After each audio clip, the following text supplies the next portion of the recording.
नमस्कार, आदाब। Crime petrol city crimes अध्याय के आज के एपिसोड में आप सबका स्वागत है। पुनीत 20 रखवा दिए ना? हाँ भैया। 20 शाम तक भिजवा देना। जी भैया। एक मिनट सुनो। 1 2 3 4 5 वहाँ चपरासी का जरा चाय पानी देख लेना। जी भैया। जगदीश, ये आपस में बैठो। अच्छा सुन यार, तेरा पेपर वर्क देख लेना, एक ज़रूरी काम आया, मैं उसके बाद जा, ठीक है? संभाल भैया जी, मैं मैनेज कर। हेलो, हाँ आता हूँ।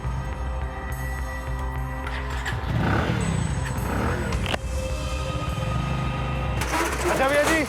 लखनऊ की एक जानी मानी फार्मास्यूटिकल कंपनी के मेडिकल रिप्रेजेंटेटिव प्रवीण शर्मा की जिंदगी तेज रफ्तार से भाग रही थी। नजरिया और रवैया दोनों हवा से बातें कर रहे थे, लेकिन उसके बाद जो हुआ उसने पूरे लखनऊ शहर को सकते में डाल दिया।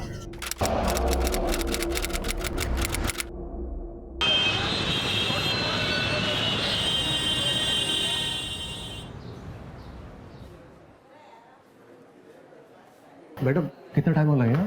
देखो आज डॉक्टर साहब बहुत बिजी है, अंदर पेशेंट लोग भी हैं। अरे 2 घंटे से वेट कर रहा हूँ मैं यहाँ पे। देखिए वो आप जानो, लेकिन डॉक्टर साहब आज 1-2 से ज्यादा एमआर से नहीं मिल पाएंगे। लेकिन मैडम। आप प्लीज उनको इन्फॉर्म कर दीजिए, अगला नंबर उन्हीं का है। जी। हेलो भैया जी, आ जाइए, नंबर आ गया है। अरे भाई, किसे फोन करके बुला रहा है? आएंगे तो खुद ही देख लेना। प्रवीण शर्मा है ना शुक्ला जी, क्यों चिंता करते हैं आप? अच्छा रखते हैं, हमारा नंबर आ गया। दे तो नहीं। नहीं भैया जी, अभी पेशेंट निकला है, जाइए। बहुत बढ़िया। हेलो भाई, ऐसे कैसे अंदर जा रहे हो? यहाँ पे हम सब लाइन में दिखते नहीं क्या? अरे लाइन आप लोगों के लिए बंधु, हमारे लिए अरेंजमेंट। अब एक ही बात कितनी बार बतानी पड़ेगी आपको? आराम कीजिए। देखा कितना बेशर्मी से अंदर चला गया। कब तक बर्दाश्त करते रहेंगे इसको? कोई भी क्लिनिक हॉस्पिटल नहीं छोड़ा साले ने, सब जगह सेटिंग करा के। ये लीजिए सर। ये क्या है? दवा का नया सैंपल? नहीं नहीं सर, एक छोटा सा birthday gift. Praveen, this is too cheap है सर। आपके लिए हमारे मन में जो रिस्पेक्ट है उसके सामने ये कुछ भी नहीं। सर सच कहूँ, इस पूरे शहर में आपके कैलिबर के डॉक्टर्स बहुत ही कम हैं। पूरी मेडिकल रिप्रेजेंटेटिव कम्युनिटी में सर आपकी बहुत इज्जत है। डॉक्टर वर्मा, एक पर्सनली एक बात कहूँ सर, मैं पूछता हूँ आपको लिटरली। अरे क्या प्रवीण। अरे तुम्हारी कंपनी का वो जो नया टॉनिक है, मेटा शक्ति सिरप। हाँ, 3000 बॉटल्स का कल ही ऑर्डर दिया है मैंने। Thank you so much sir. 2 और कंपनी के ऑफर्स थे, लेकिन सर हमारा ऑफर बेस्ट है। और सर मैं वैसे भी जानता हूँ कि डॉक्टर शुभांकर वर्मा कभी भी क्वालिटी पे कॉम्प्रोमाइज नहीं करते हैं। सर यस, वो बाहर कुछ एमआरस काफी देर से आपका वेट कर रहे हैं। बाकी लोगों के लिए टाइम नहीं है, उनको जाने के लिए बोल। Okay sir. अरे आप सब एमआरस प्लीज सुनिए, अभी डॉक्टर साहब आप लोगों से नहीं मिल पाएंगे, बहुत बिजी है। अरे मैडम बात तो सुनिए। अरे जब देखो मस्ती। अरे लीना, क्या तुम कुछ समय के लिए आती हो और काम में जुट जाती हो? बैठो भाई, बैठो ना। के 2 कार्टन भिजवा दिए जी, बाकी के दोनों कल भिजवा देंगे। हाँ जी हाँ जी हाँ जी। कैसा मेरा बच्चा, कब आए? प्रणाम भैया। प्रणाम। बैठो। लीना कैसी हो, कब आए? बिल्कुल ठीक, बस 1 घंटे पहले ही तो आई। बैठो बैठो। हाँ। कैसे हो मंजू? ठीक हूँ भैया। लखनऊ आए थे तो सोचा ताऊजी ताजी से मिलते चले जाए।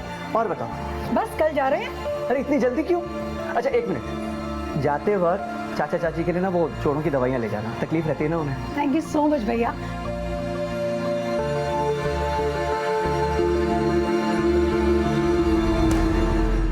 पापा वक्त आ गया कि ये घर मेरे नाम पे कर दीजिए।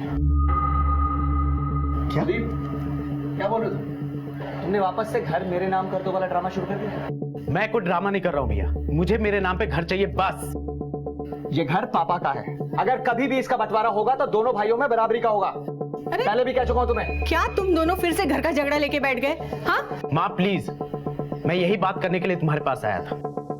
पापा आप ये घर मेरे नाम पे क्यों नहीं कर रहे? अरे 8 साल की बच्ची है, बीबी है, जिम्मेदारियां है मेरे पे। भैया आपके पास तो आपका प्लॉट है ना, तो आप बीच में क्यों अरंगा डाल रहे हो? उस प्लॉट का नाम मत लेना तुम, मेरी मेहनत की कमाई का प्लॉट है वो। मैं भी देखता हूँ कैसे करवाते हो ये घर तुम अपने नाम। कल ही रजिस्ट्री करवाता हूँ इसकी मैं। पापा मैं भी वापस इलाहाबाद जा रहा हूँ, लेकिन याद रखिए किसी भी कीमत पे ना ये घर मैं लेके रहूंगा, बस। सुधीर मेरी बात सुन, बात सुनो समझाओ ना इसे। मंजू, नहीं, मंजू रुको। नहीं पापा, है ना प्लीज, है ना। अब पांडे जी नई दवाइयों के भी 2 कार्टन भिजवा रहा हूँ आपके लिए। Most welcome, most welcome. Praveen भाई, कहिए धीरज भाई। ये लीजिए, इस बार पूरे 3.5 लाख का माल बिका है आपका। ये आपके लिए। अरे प्रवीण भाई, इसकी क्या जरूरत थी? अरे रखिए ना, आप ही से तो कमाते हैं और अपना प्रॉफिट हम लिमिटेड रखते हैं अपने खास क्लाइंट से। रखिए। Thank you. और हाँ, एक बात और, अगली बार सेल्स डबल होनी चाहिए। हाँ हाँ, क्यों नहीं। प्रवीण भाई, सुना है अब तो आप अपनी दुकान खुद खोल रहे हैं?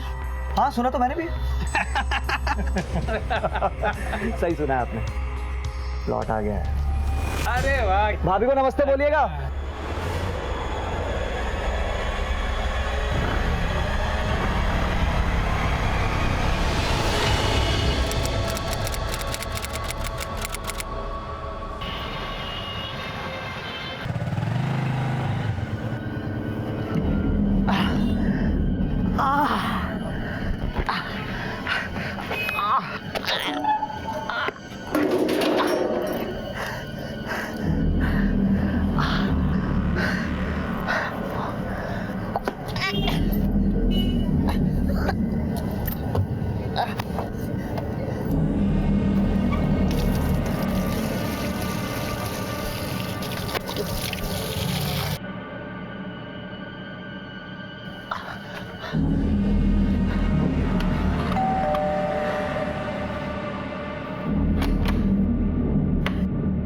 प्रवीण, क्या हुआ बेटा? हाँ?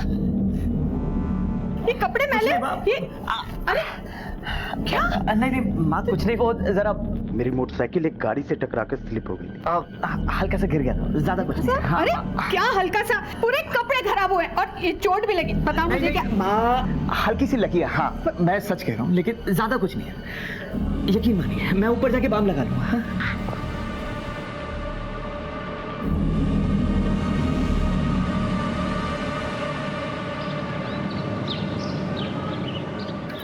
प्रवीण,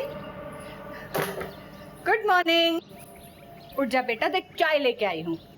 अब तबीयत कैसी है प्रवीण? हाँ प्रवीण, प्रवीण, प्रवीण, प्रवीण, प्रवीण, प्रवीण, प्रवीण, आजा सुनिए, सुनते हैं। देखिए प्रवीण को क्या हो गया। प्रवीण, प्रवीण, बेटा, बेटा ये क्या हुआ बेटा? प्रवीण, आजा देखिए ना क्या हुआ। देखिए कितना खून निकल रहा है। आपको कीजिए ना। प्रवीण उठ जा। प्रवीण ना बेटा। प्रवीण, प्रवीण, प्रवीण उठ जा। प्रवीण, प्रवीण, जल्दी चलो, जल्दी चलो। प्रवीण, डॉक्टर, हटिए हटिए, देखने दीजिए, हटिए हटिए हटिए। पता नहीं सुबह चाय लेके गई तो देखा आपके बेहोश पड़ा है। प्रवीण,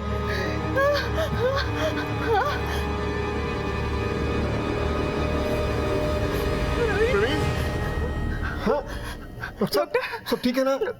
प्रवीण की तो डेथ हो गई। क्या कर रहे हैं आप?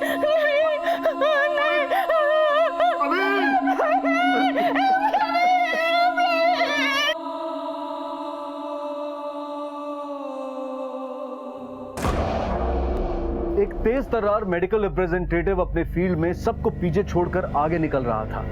मेडिकल प्रोफेशन में मेडिकल रिप्रेजेंटेटिव्स के बीच में उसके नाम के चर्चे थे। जूनियर्स उससे भय खाते थे और बराबर वाले उससे जलते थे। उधर घर में कामयाब, सफल और पैसे वाले बेटे की हैसियत तनाव की वजह बन रही थी। कई सवालों के पीछे छुपी इस सच्चाई को बेनकाब करना पुलिस के लिए एक बहुत बड़ी चुनौती बनने वाला था।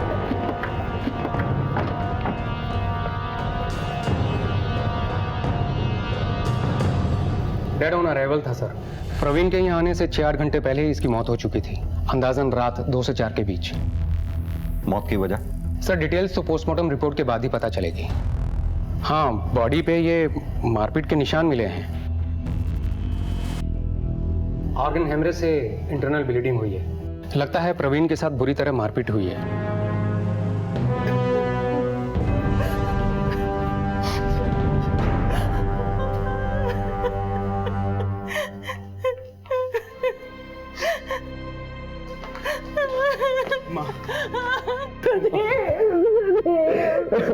माँ कैसे हो गया माँ? रात को जब लौटा तो उसे मामूली सी अंदरूनी चोट लगी थी। मैंने पूछा भी तो बोला मेरी बाइक की किसी गाड़ी से टक्कर हो गई थी और मैं गिर गया। आपके बेटे ने कुछ जिक्र किया था कि उसकी बाइक किससे टकराई थी? मेरा मतलब कोई गाड़ी या उसके ड्राइवर के बारे में जिक्र किया हो? नहीं सर, कुछ भी नहीं बताया उसने। इतनी रात को आ कहां से रहा था आपका बेटा? सर ऑफिस से आ रहा होगा, बाकी हमें और कुछ नहीं पता। ऑफिस कहाँ है उसका? ये ग्रीन रोड फार्मेसी, तिलक मार्ग। आपके बेटे का ऑफिस में किसी से कोई लड़ाई झगड़ा या डिस्प्यूट, या घर परिवार आस पड़ोस में किसी से कोई झगड़ा? डॉक्टर के मुताबिक आपके बेटे के शरीर पे मारपीट के निशान। ऐसी कोई बात नहीं थी सर, उनका किसी से कोई झगड़ा नहीं था। वो तो एक सक्सेसफुल एमआर था। आप कौन? सर मैं उनका छोटा भाई सुदीप, इलाहाबाद रहता हूँ सर, अभी आया हूँ वहां से। प्रवीण के ऑफिस का नंबर मिल सकता है ना? सर नंबर तो मुझे याद नहीं है, वो उसके मोबाइल में था सर। हाँ मोबाइल उसके साथ नहीं था, ढूंढा लेकिन नहीं मिला। कॉल लगा रहे तो स्विच ऑफ बता रहा है।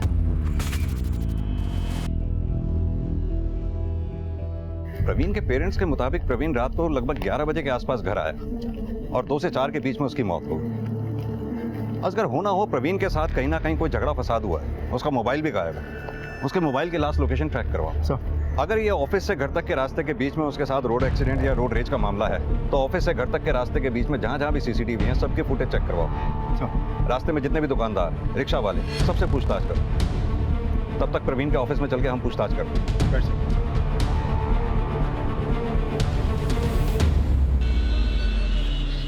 कल प्रवीण इधर सुबह ही आया था, हाजिरी लगाई और फील्ड पे चला गया। शाम में इधर लौटा ही नहीं। प्रवीण के ऑफिस में किसी से कोई दुश्मनी या कोई इशू या कोई अनबन? अरे नहीं सर, बहुत होनहार था वो। समझ लीजिए लखनऊ शहर में उसके जैसा एमआर बहुत कम होंगे। हमारे कंपनी का लाखों का कारोबार होता था उससे। फिर तो उससे जलने वाले भी बहुत होंगे। ये तो सर पेशे का दस्तूर है, मार्केट में जिसकी चलती है उससे जलने वाले तो होते हैं। तो प्रवीण की लाइफ में इस दस्तूर को कौन निभा रहा था? ये हम कैसे बता सकते हैं सर? वैसे सर एक लड़का है अपना पुनीत, प्रवीण के साथ फील्ड पे काम करता था, वो शायद आपकी कोई मदद कर सके। सर जलने को तो सारे जलते थे भैया जी से, अकेले दम पे हजारों लाखों का कारोबार था उनका सर। कोई भी हॉस्पिटल बोलो, कोई भी डॉक्टर, हर जगह चलती थी सर उनकी। सर पूरे लखनऊ शहर में भैया जी जैसा हमारा कोई नहीं था सर। सर हम तो सिर्फ लाइन में लगने का काम किया करते। भैया जी की कृपा दृष्टि से हमारा भी घर चल जाता था।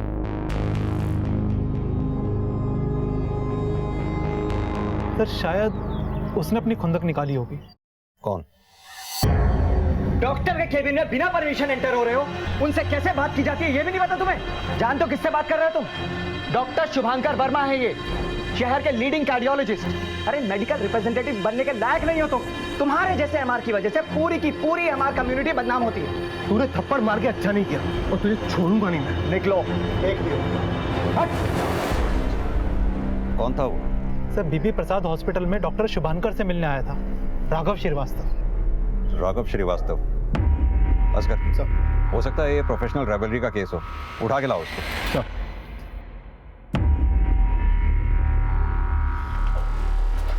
सिर्फ झगड़ा हुआ था, उसकी वजह से तुझे नौकरी से निकाल दिया गया था, क्योंकि तुझे ये लगता था कि जब तक वो रहेगा तब तक तेरा काम कभी नहीं बनेगा। इसलिए मौका लगते ही तूने उसे रास्ते से हटा दिया। सर उसने पूरा मेडिकल मार्केट कैप्चर कर रखा था सर, सब जगह सेटिंग थी उसकी। उसके आदमी पहले से नंबर लगा के रखते थे उसका। सर मैं उससे बहुत परेशान था, लेकिन सर भगवान की कसम मैंने उसे नहीं। ये तेरा ही मोबाइल है ना? इस फोन में उस लोकल गुंडे का नंबर क्या कर रहा है? सुपारी दी थी ना उसे? ले भैया तेरा resignation letter. Sir please sir एक बार मौका दीजिए ना सर। जाओ जाके कुछ सीखो उस प्रवीण शर्मा से। ग्रीन डॉट फर्मा को नंबर 1 बना दिया है उसने पूरे लखनऊ के अंदर, और तेरे जैसे नालायक एमआर जिसकी वजह से कंपनी का बट्टा बैठ गया है। जा भाई जा।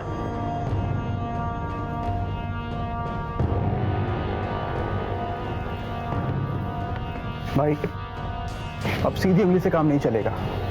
मैं जानता हूं किसी को जो आपका ये कांटा निकाल सकता है। ये लो नंबर और बात कर लो उससे।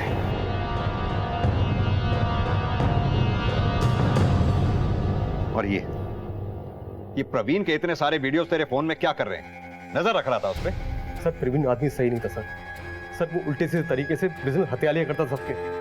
और सर उसकी ये सब वीडियो ना उसकी गलतियों को रिकॉर्ड करने के लिए बनाए थे, जिससे कि उसकी असलियत सबके सामने आ सके सर। और सर उस दिन मेरी नौकरी छूट गई थी सर, मुझे कुछ समझ में नहीं आ रहा था कि मैं क्या करूं, तो मैंने गुंडों से बोल के उसको सबक सिखाने की सोची, और इसी मारे उस गुंडे का नंबर मेरे फ़ोन में था। सर मैं सच कह रहा हूँ सर, मैंने कुछ नहीं किया। अब कुछ दिन हमारा मेहमान बन के रह, शायद तुझे कुछ याद आ जाए। Sir sir sir please sir sir sir सुनिए तो सर सर सर इंसान को जब कामयाबी मिलती है तो कई बार कामयाबी अपने साथ कुछ दुश्मन भी लेकर आती है। प्रवीण जिस रफ्तार से अपने प्रोफेशन में आगे बढ़ रहा था, वो कई लोगों की आंखों का कांटा बन गया था। खासकर उसके तौर तरीके, उसका जुगाड़िया अंदाज उसके कॉम्पिटिटर्स को नुकसान पहुंचा रहा था। और इसी प्रोफेशनल राइवलरी की थ्योरी पर चलकर पुलिस ने एक संभावित कॉम्पिटिटर से पूछताछ शुरू की। पुलिस को राघव पर शक था, इसीलिए उन्होंने राघव की पुलिस रिमांड बढ़वा ली।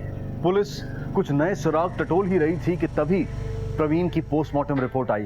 सर, प्रवीण शर्मा की पोस्टमार्टम रिपोर्ट। शरीर पे छोटी बड़ी कई चोटें लगी हैं, खोपड़ी, पेट, लिवर, हर जगह गहरे जख्म।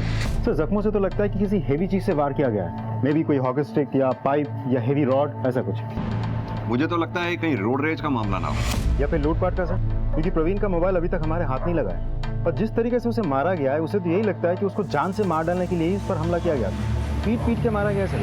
एक बात और है असगर, अगर विक्टिम एमआर था और उसे इतनी चोट लगी थी तो फिर उसने हॉस्पिटल या किसी डॉक्टर से कंसल्ट क्यों नहीं किया? पुलिस में कंप्लेंट क्यों नहीं लिखवाई? क्या छिपाना चाहता था? सर यहाँ एक चौंका देने वाली बात भी है। हमले से कुछ देर पहले सेक्सुअल एक्टिविटी यानी कि यौन संबंध हुआ है। अगर उसका किसी से रिश्ता था तो हो सकता है ये सब उसी रिश्ते के चलते हुआ हो। असगर मुझे लगता है उसकी फैमिली से दोबारा बात करनी है। सर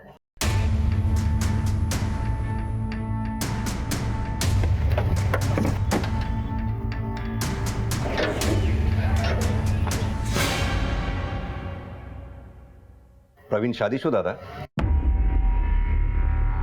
नहीं तो उसका किसी के साथ कोई अफेयर, कोई संबंध था? अरे नहीं साहब, वो तो बस अपने कामों में ही लगा रहता था। हाँ सर, अपने आप में ही रहता था।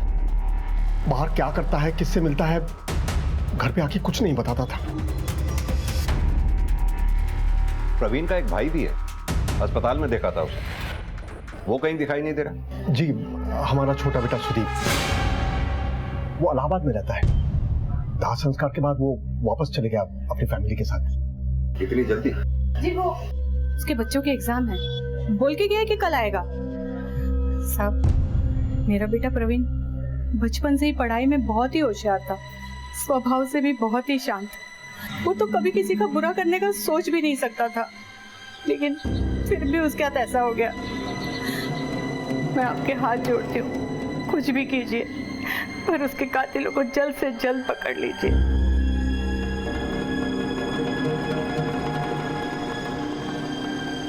सर यहाँ से तो हमें कुछ खास नहीं मिला, और इस घर के लोग भी बहुत अजीब लगे मुझे। छुपा रहे हैं ये, देखा नहीं बात किस तरह से गोल कर दी इन लोगों ने। माँ बाप को अपने ही बेटे के बारे में कुछ नहीं पता, और 38 साल की उम्र में भी ना उसकी शादी हुई थी, ना किसी के साथ कोई संबंध था। लेकिन पोस्टमार्टम रिपोर्ट में तो सेक्सुअल एक्टिविटी का सबूत मिला है। किसी ना किसी के साथ कोई अफेयर है, कोई संबंध तो जरूर रहा होगा। और एक छोटा भाई है जो अपने ही भाई के मौत के अगले दिन घर से चला गया।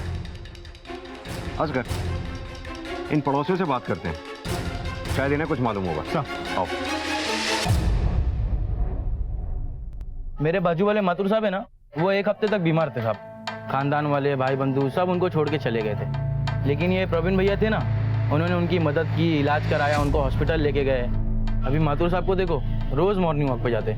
प्रवीण भैया थे ना, बहुत ही हेल्पिंग नेचर के थे। वो शर्मा जी के देहांत के बाद उनके बच्चों के स्कूल की फीस प्रवीण भैया नहीं देती। बहुत अच्छे इंसान है। प्रवीण की शादी नहीं हुई? किसने कहा आपसे? लखनऊ सदर की लड़की थी उसकी बीवी, और अच्छा सा नाम था उसका, नेहा। अभी 4-5 साल पहले घर छोड़ के चली गई। साहब जब तलाक ही हो गया दोनों में, तो कहाँ रही शादी? पर यह बात आपने हमें पहले भी तो नहीं बताई, क्यों? तलाक क्यों हुआ था? बनती नहीं थी दोनों में। बनती नहीं थी मतलब? कुछ पूछा मैंने आपसे? कह रहा हूं ना साहब, नहीं बनती थी दोनों में। प्रवीण का किसी के साथ कोई रिश्ता था, या फिर आप लोगों ने दहेज की मांग की थी, या फिर फिलहाल उसका किसी के साथ कोई संबंध चल रहा था? अरे नहीं साहब, ऐसा कुछ भी नहीं था। बस काम में उलझकर वक्त नहीं दे पाता था वो अपनी बीवी को। आपकी बहू कहाँ रहती है? बाराबंकी।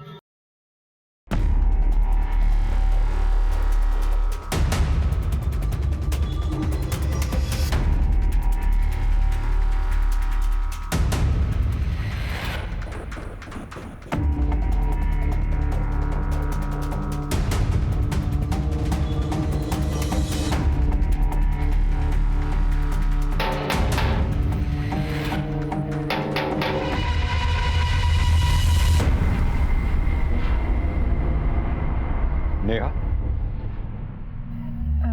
जी आपने बताया नहीं कि आप दोनों के बीच में ऐसा क्या हुआ था? बनी नहीं हम दोनों में। और आपने दूसरी शादी कर ली। ये बच्ची इसी शादी से है। उसके साथ किसी की कोई प्रॉब्लम, कोई दुश्मनी, कोई रंजिश? पता नहीं मुझे, पिछले 5 साल से हमारी कोई बातचीत नहीं है। आप दोनों के बीच 6 महीने में ही तलाक हो गया था। ऐसी क्या वजह रही थी? देखिए सर, प्रवीण अपने काम में बिजी रहते थे, मुझे टाइम नहीं देते थे, बस।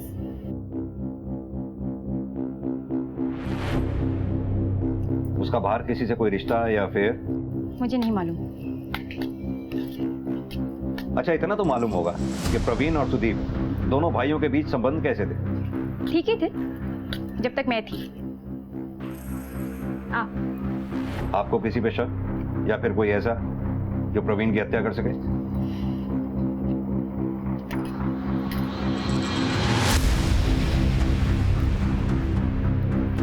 इस पे सर आप अपना नंबर लिख दीजिए, मुझे अगर किसी पे भी शक होगा तो मैं आपको जरूर इन्फॉर्म करूंगी।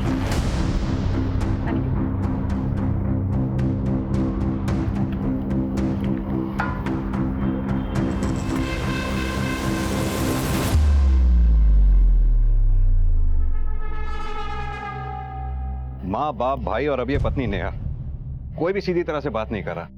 सब कुछ ना कुछ छुपा रहे हैं। बस कर पता लगाओ, कोई ना कोई तो ऐसा नजदीकी रिश्तेदार होगा जो इनके बारे में हमें बता सके।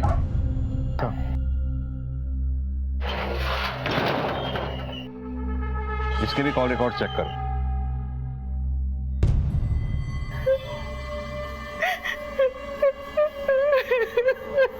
मेरा बच्चा,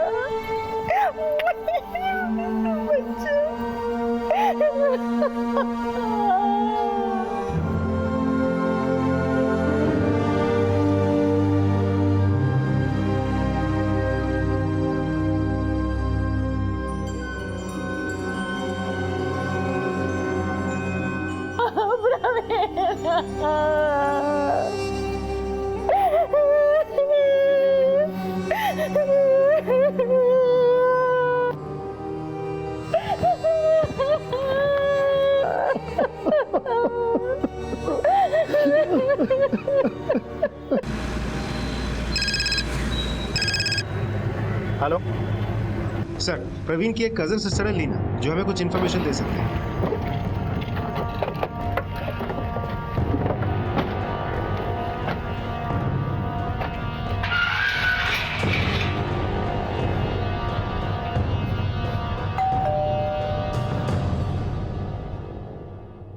लीना जी सर, सुदीप और प्रवीण भाई के बीच शायद उनके घर को लेकर कुछ प्रॉब्लम चल रही थी।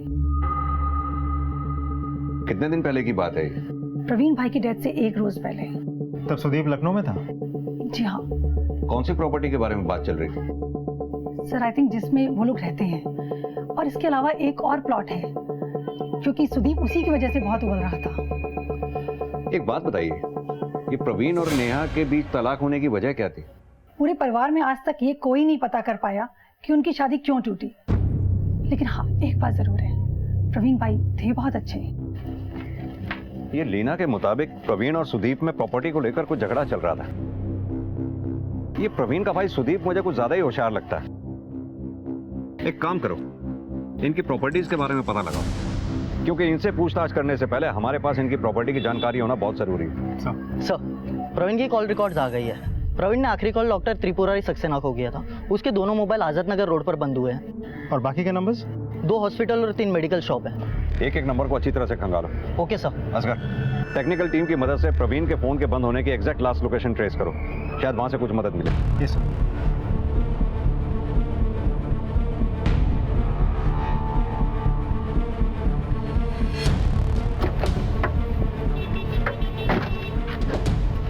डॉक्टर सक्सेना है? हाँ सर, साहब अंदर ही है। मिलना है हमें उनसे। आइए।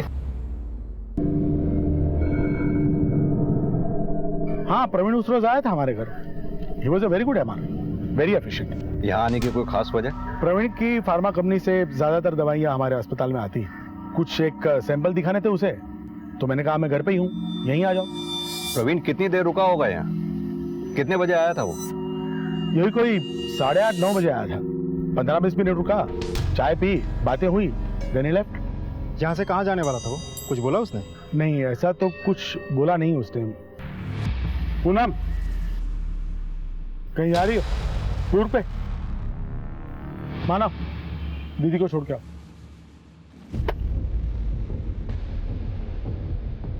आपकी बेटी? जी, वो पीआर एजेंसी में काम करती है, डेल्टा वर्ल्ड। बहुत ट्रैवल करना पड़ता है, टूरिंग होती है उसकी। मुझे भी भोपाल निकलना है एक कॉन्फ्रेंस के लिए, तो मैं परसों लौटूंगा। मेरा नंबर तो आपके पास है ही, कोई भी हेल्प चाहिए तो you can call me. Thank you doctor साहब, जरूरत पड़ी तो दोबारा तकलीफ देंगे आपको।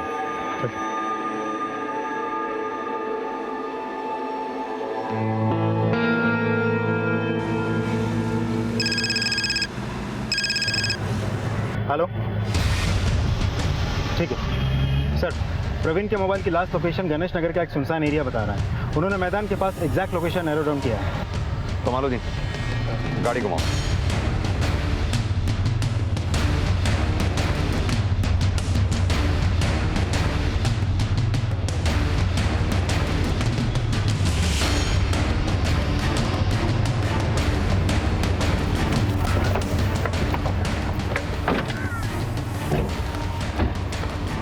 सर लोकेशन तो लगभग यही है।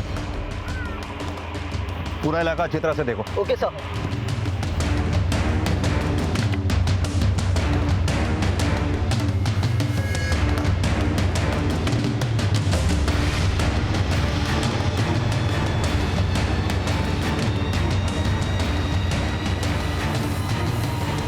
सर, टूटा हुआ मोबाइल मिला है।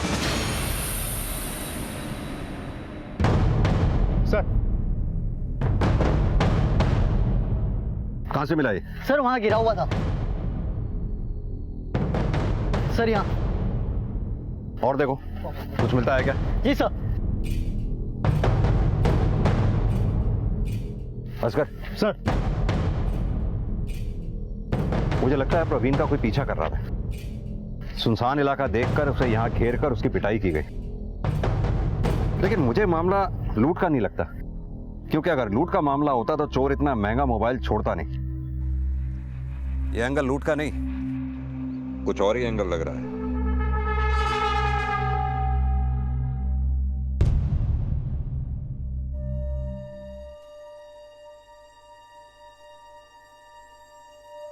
मुझे माफ कर दो माँ।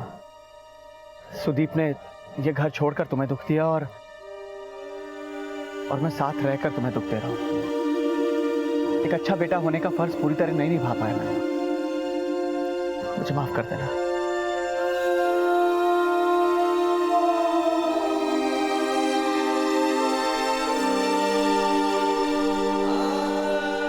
रवि, अपनी माँ को रोता हुआ छोड़ के कहाँ चला गया तू बेटा? सर, प्रवीण शर्मा के घर की प्रॉपर्टी के पेपर्स। बड़ी अजीब बात है सर, प्रॉपर्टी ना बेटों के नाम है ना बाप के। तो फिर किसके नाम? प्रवीण की तलाकशुदा बीवी नेहा अवस्थी के नाम है। ये देखिए सर, प्रवीण के फादर भूषण शर्मा ने खुद ये प्रॉपर्टी नेहा अवस्थी के नाम कर दी। सर लगता है इस घर के सभी लोगों को झूठ बोलने की बीमारी है। नहीं असगर, झूठ बोलने की नहीं, सच छिपाने की बीमारी है। जरूर कोई बहुत बड़ा सच छुपा रहे हैं ये लोग। लीना ने भी किसी प्लॉट का जिक्र किया था। और इसके अलावा एक और प्लॉट है, क्योंकि सुदीप उसी की वजह से बहुत उबल रहा था। सर प्लॉट का तो प्रॉपर्टी रजिस्टर के ऑफिस में कोई रिकॉर्ड नहीं है, लेकिन मैंने यहाँ के सभी रियल एस्टेट एजेंट्स के ऑफिस में जाके छानबीन करवाई। एक बार फिर बात करते हैं, कुछ ना कुछ पता चल जाएगा। मेडिकल रिप्रेजेंटेटिव प्रवीण शर्मा की मौत दिन ब दिन पुलिस के लिए एक पहेली बनती जा रही थी। प्रोफेशनल राइवलरी का एंगल अभी तक पूरी तरह से सुलझा नहीं था कि घर में प्रॉपर्टी को लेकर भाइयों में आपसी रंजिश की बात सामने आई, और जब पुलिस ने इस मसले को खंगाला तो हैरान कर देने वाले तथ्य सामने आए। जिस घर को लेकर भाई आपस में भिड़े हुए थे, उस घर को उनके पिता भूषण शर्मा पहले ही किसी और के नाम कर चुके थे, और कोई नहीं, तलाकशुदा बहू नेहा के नाम। पर आखिर ऐसी क्या वजह हो सकती है कि ससुर अपनी संपत्ति को अपनी बहू के नाम कर दे, और वो भी तलाकशुदा बहू के नाम, जिससे उनके बेटे की बनती ना हो। आखिर ऐसी क्या वजह थी कि इस बेहद पारिवारिक बात को परिवार के साथ ही शेयर नहीं किया गया, गुप्त रखा गया? पुलिस परिवार को आजमा चुकी थी, परिवार सच छुपाने पर आमादा था। अब इन सवालों के जवाब अगर कोई दे सकता था तो वो थी तलाकशुदा बहू नेहा। सर, वो शादी के 9 महीनों के अंदर ही हमारा डिवोर्स हो गया था। पापा जी चाहते थे कि मैं कोर्ट में एलिमनी और मेंटेनेंस का दावा ना करूं, इसलिए उन्होंने ये घर मेरे नाम लिख दिया। सर, उन दिनों प्रवीण का काम ठीक से जमा नहीं था, इसलिए डिवोर्स के बाद मेंटेनेंस या एलुमिनी देने की उसकी हैसियत नहीं थी। तो इसके पहले कि नेहा के माँ बाप आके तमाशा करें, मैंने हमारा ये घर नेहा के नाम कर दिया। और ये बात आपने अपने घर में किसी को बताई नहीं, है ना? जी, मुझे मालूम थी। तुम्हारे भाई ने एक प्लॉट ले रखा था? जी सर। कहां पर? शायद नेताजी नगर में। और उसी प्लॉट को लेकर तुम दोनों भाइयों के बीच में अनबन चल रही थी, है ना? सर, मैं तो बोल रहा था इनके पास प्लॉट है, ये घर मेरे नाम कर, लेकिन सर वो मुझसे लड़ पड़े। अब बोलने लगे पैतृक संपत्ति है पापा की है, ऐसे कैसे छोड़ दूं? तो फिर प्रॉब्लम क्या थी? सर, बिजली ऑफिस में क्लर्क, 8 साल की बच्ची है मेरी, उसकी शादी की, उसकी पढ़ाई लिखाई की जिम्मेदारियां हैं मुझ पे। सर, मैंने तो पापा से बोला था कि ये घर मेरे नाम पर, लेकिन पापा वो तो खुद ही मेरे इमोशंस के साथ खेल रहे थे। तुम्हारे पापा ने अपने प्रॉपर्टी नेहा के नाम क्यों कर दी? मालूम नहीं सर। लेकिन हमें मालूम, तुम्हारे पापा ने वो प्रॉपर्टी नेहा के नाम कर दी थी। अगर तुम्हारे पापा ने वो प्रॉपर्टी नेहा के नाम नहीं की होती तो प्रवीण की हत्या के बाद वो प्रॉपर्टी तुम्हारे नाम होती, और इसी भ्रम में तुमने अपने भाई की हत्या कर दी। सर, कैसी बात कर रहे हैं? कोई भाई अपनी भाई की जान लेता है?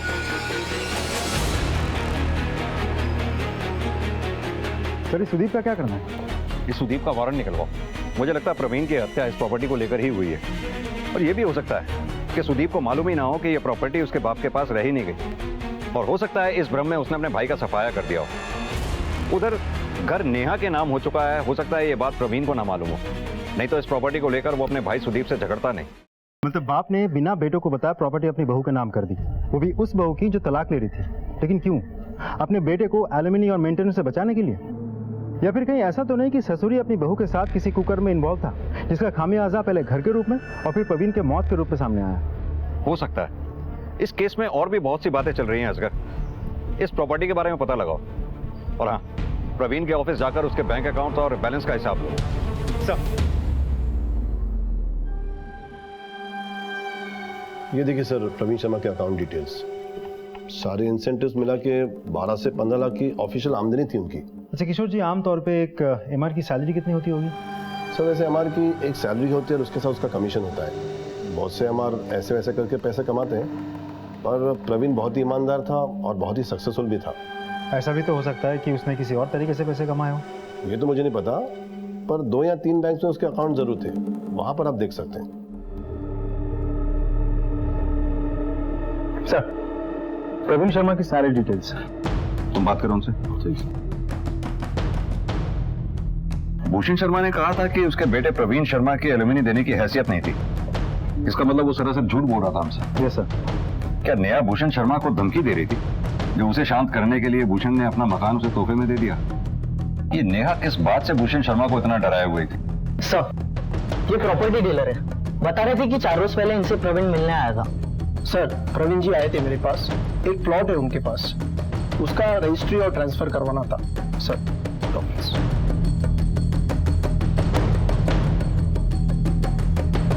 ये प्लॉट तो डॉक्टर त्रिपुरारी सक्सेना का है।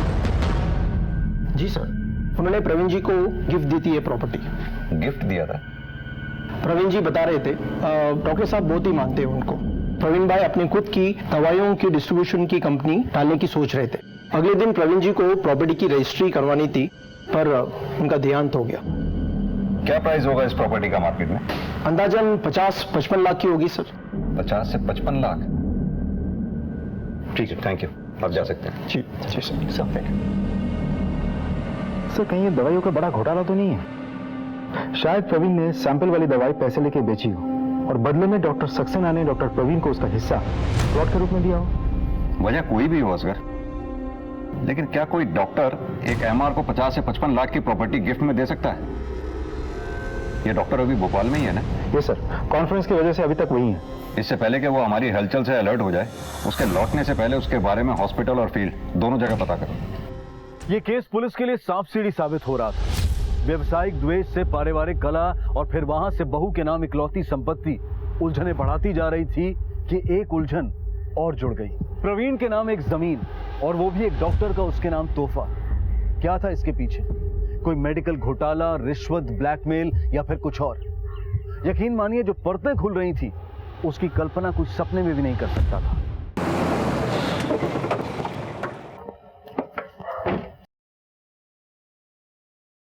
इस पे साइन करा के मुझे बताना। सर डॉक्टर के खिलाफ तो ऐसी वैसी कोई भी बात पता नहीं चली।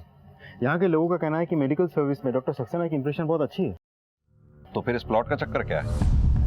अगर डॉक्टर सक्सेना ने वो प्लॉट किसी बाहर वाले को दिया था तो ये बात उसके फैमिली मेंबर्स को भी पता होनी चाहिए। अब सवाल ये उठता है कि डॉक्टर ने वो प्लॉट अपनी मर्जी से दिया था या फिर किसी मजबूरी में। ये डॉक्टर की एक बेटी भी है ना, और प्रवीण अपनी मौत से पहले आखिरी बार डॉक्टर के घर गया था। अगर हो ना हो ये प्रवीण की हत्या की गुत्थी उस डॉक्टर से जुड़ी है। कहीं ऐसा तो नहीं प्रवीण शर्मा का अफेयर उस डॉक्टर की बेटी से चल रहा था?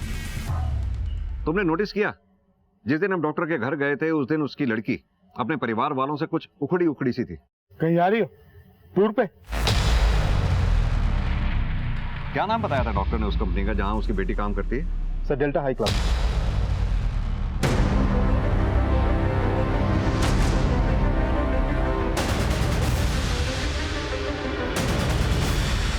सर पूनम सक्सेना 4 दिन पहले तक यहीं काम कर रही थी, पर फिर उसने काम छोड़ दिया। सुना है वो दिल्ली शिफ्ट होने वाली है। कोई प्रॉब्लम थी उसे यहाँ? इधर कोई प्रॉब्लम नहीं थी, पर शायद घर का कोई इश्यू था। कैसा इश्यू? एक बार किसी से फोन पर कहते हुए सुना था उसको। मुझे बार बार फोन क्यों कर रहे हो? मैंने कहा ना मुझे बात नहीं करनी है, फिर भी बार बार फोन करके परेशान कर रहे हो। मैंने कहा ना उस अफेयर के बारे में मुझे बिल्कुल बात नहीं करनी है। Just leave me alone. Asgar कहीं ऐसा तो नहीं कि प्रवीण शर्मा का अफेयर डॉक्टर सक्सेना की बेटी पूनम सक्सेना के साथ चल रहा हो? जिसपे शायद फैमिली की ऑब्जेक्शन थी। और शायद डॉक्टर सक्सेना ने वो प्लॉट प्रवीण शर्मा को इसलिए दिया हो ताकि उसकी बेटी का पीछा छोड़ दे, यानी कि प्यार की कीमत। तो फिर प्रवीण शर्मा की मौत क्यों हो गई? अब ये तो डॉक्टर सक्सेना की बीवी और उसके बेटे से मिलकर ही पता चलेगा।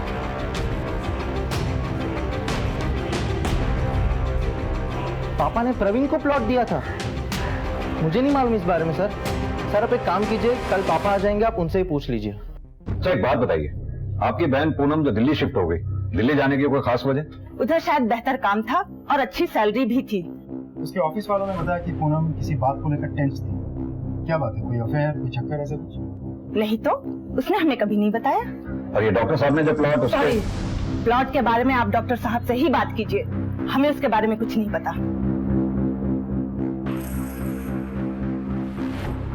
सलाम। असगर इस गार्ड को थाने बुलाओ, शायद इससे कुछ पता चले।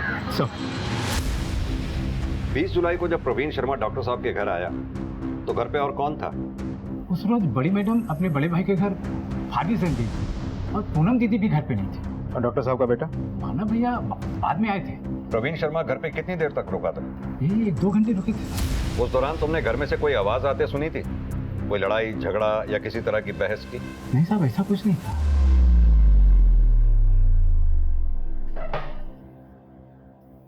What is this, inspector? मुझे यहाँ पे इस तरह से क्यों लाया गया है? I am not a criminal. आपने हमें बोला था कि उस रात प्रवीण आपके घर पर 15 से 20 मिनट रुका था। हाँ तो? आप झूठ बोल रहे हैं डॉक्टर साहब। आपके चौकीदार से बात हो गई हमारी। प्रवीण उस रोज वहां 15 से 20 मिनट नहीं, 1.5 से 2 घंटे था। What rubbish? वो बकवास कर रहा है। He's talking nonsense. अच्छा छोड़िए, ये बताइए कि आपने ये प्लॉट प्रवीण को गिफ्ट में क्यों दिया था? थोड़ा दिमाग पर जोर डालिए डॉक्टर साहब। वो मुझे ब्लैकमेल कर रहा था। किस बात के लिए? अच्छा, तो आपकी बेटी का नहीं, मेरी बेटी को इसमें मत घसीटिए।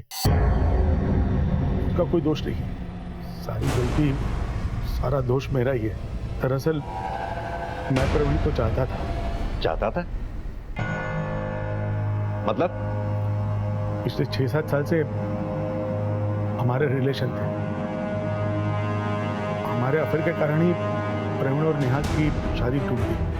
शुरुआत में सब कुछ ठीक था, लेकिन फिर वो मुझे ब्लैकमेल करने लगा। मुझे कहता था कि अगर मैंने उसकी डिमांड पूरी नहीं की तो हमारे अफेयर के बारे में सबको बता देगा। हर बार नई डिमांड्स खड़ी होती थी उसकी, यहाँ तक कि मैंने ये प्लॉट भी उसके नाम कर दिया। फिर भी उसने ब्लैकमेल करना चालू रखा। इसलिए मैंने उस रात उसका पीछा किया और मैं उसे मारना नहीं चाहता, सिर्फ डराना चाहता था कि ताकि वो मुझे ब्लैकमेल ना करे। उसे चोट ज्यादा लग गई और इंटरनल इंजरी के कारण उसकी डेथ हो गई।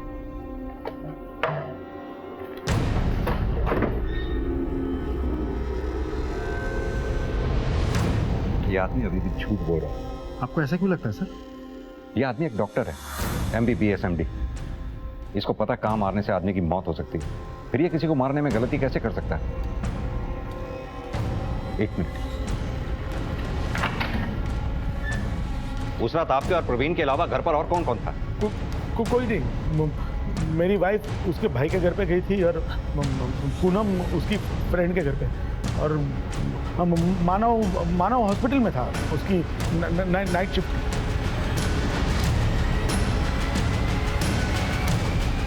ये आदमी अब भी झूठ बोल रहा है, क्योंकि चौकीदार ने कहा था कि उस रात प्रवीण के पीछे पीछे मानव अपनी गाड़ी से निकला था और उसके बाद ये डॉक्टर अपनी गाड़ी से निकला।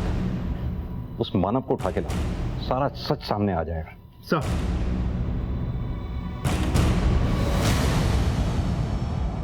तुम्हारे गार्ड ने बताया जिस रात प्रवीण तुम्हारे घर तुम्हारे पापा से मिलने आया था, प्रवीण के जाने के बाद तुम भी उसके पीछे पीछे गाड़ी में निकले थे। क्या सच्चाई है? सर, हम सब परेशान हो चुके थे पापा की हरकतों से। पिछले 6 सालों से चल रहा था पापा और प्रवीण का रिश्ता। मम्मी ने तो पापा से बात करना ही छोड़ दिया था, और पूनम दी इसीलिए अपना जॉब छोड़ दिया था और दिल्ली शिफ्ट हो गई थी। पर मैं तो घुट रहा था। बरसों से वो आदमी हमारे घर आए दिन आता, और उस वक्त मम्मी घर से निकल जाती, और फिर पापा और प्रवीण मम्मी के बेडरूम में जाकर, अब तो पापा अपनी प्रॉपर्टी तक उस पर लुटाने लगे थे। वो जमीन पापा ने मेरे क्लिनिक के लिए रखी थी, लेकिन वो भी उसने उस कमीने को गिफ्ट कर दी। अब पानी सर से ऊपर हो गया था, इसलिए उस रात मैंने प्रवीण का पीछा किया और रास्ते में उसे एक जगह रोक लिया।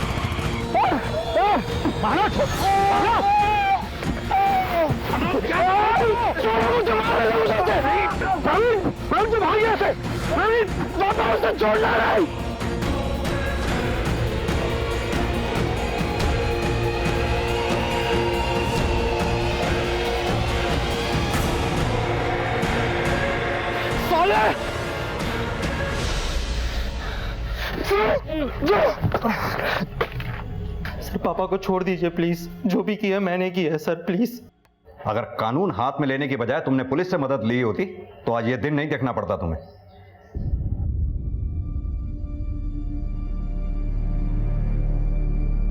प्रवीण शर्मा की मौत सिर्फ एक हत्या नहीं बल्कि एक ऐसी घटना है जो देश और समाज के सामने कई सवाल खड़े करती है।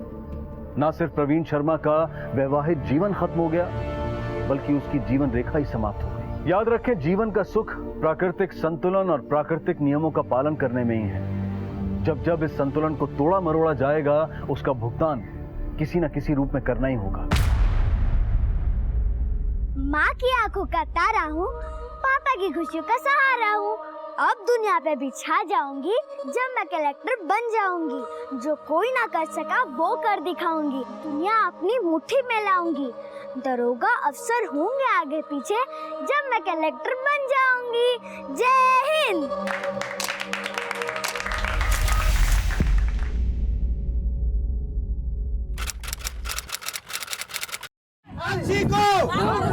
मानसी को कलेक्टर बनने का सपना देखने वाली 10 वर्षीय मानसी ओझा 2 मई की रात को शिवपुरी बिहार से लापता हो गई। हर लापता बच्चे की एक दिल दहला देने वाली कहानी होती है, लेकिन मानसी ओझा के साथ आखिर क्या होने वाला था?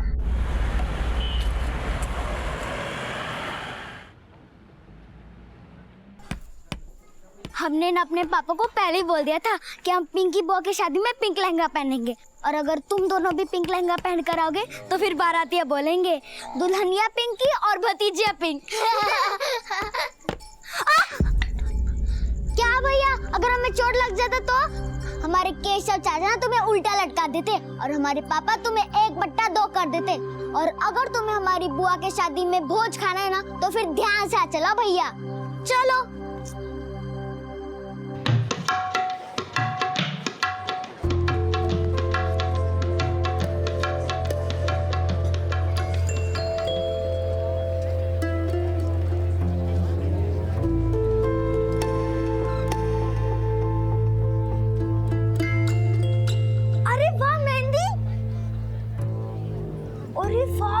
कितनी अच्छी मेहंदी है, वो हमें भी लगवानी है आपके जैसे मेहंदी।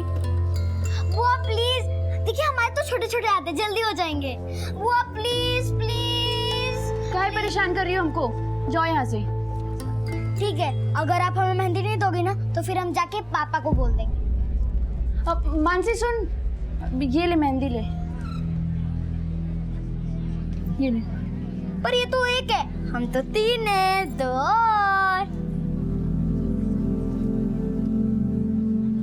ये ले, और अपनी ना ये 10 फुट लंबी जुबान पे भी लगा लेना, बहुत चलती है।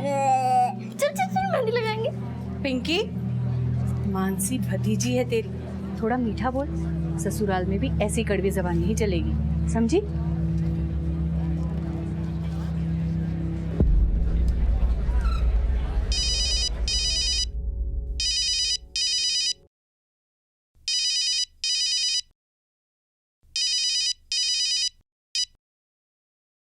क्यों हमारा जिंदगी बर्बाद करना चाहते हो? हमने तुमसे कहा ना, कुछ नहीं हो सकता। क्यों कुछ नहीं हो सकता? तुम एक बार कोशिश तो करो। अब कोई कोशिश काम नहीं आएगा, सब कुछ भूल जाओ। ऐसे कैसे भूल जाएं? इतना आसान होता है क्या? आसान नहीं है जानते, पर इसके सिवा कोई और रास्ता भी नहीं है। हाँ पर मैं... क्यों हमारा घर उजाड़ना चाहते हो तुम? अगर मानसी के पापा को पता चला ना तो जान ले लेंगे, हमारी भी और तुम्हारी भी।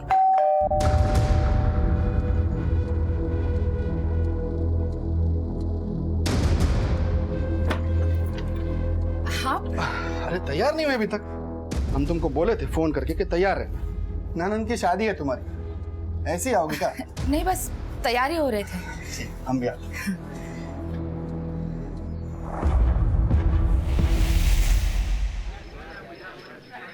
अरे पंडित जी प्रणाम। कल्याणमस्तु, कल्याणमस्तु। पंडित जी प्रणाम। दही चूड़ा आम, पंडित जी पलट गए, गिर गया। सुरतिया राधा सी और हरकतें कन्हैया सी। अरे इतना बोलने के बजाय मानसी थोड़ा पढ़ लिख लिया कर। अरे खूब पढ़ते पंडित जी, तभी तो फर्स्ट आते हैं। आपकी तरह चौथी फेल थोड़ी ना। चल हट।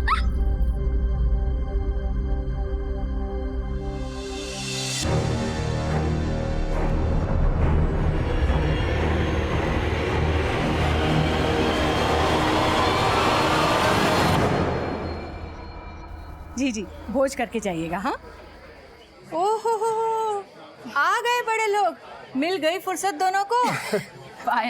सदा सुहागन रहो। अरे ये साड़ी तुमने रत्तू की दुकान से ली है क्या? जी चाची जी, बड़ी फब रही है तुम पे। अच्छा, हम जरा दुल्हन से मिलकर आते हैं। हाँ? जाओ जाओ। माफ करना चाची, सुबह के भोज के लिए आ नहीं पाए, स्कूल में जरूरी काम आ गया। अरे नहीं नहीं नवल, काम पहले बेटा, पर देखो रात का भोज करके ही जाना। हाँ, अरे भैया प्रणाम। प्रणाम प्रणाम प्रणाम प्रणाम। कैसी चल रही शादी की तैयारी है? भैया तैयारी तो चल रही है, अब बस सब अच्छे से हो जाए। अरे सब अच्छा ही होगा, हमें ना। ये लो, ये 2 लाख रुपया। ये इसका क्या जरूरत? अरे पिंकी हमारी बहन है, चचेरी है तो क्या हुआ, बहन तो है।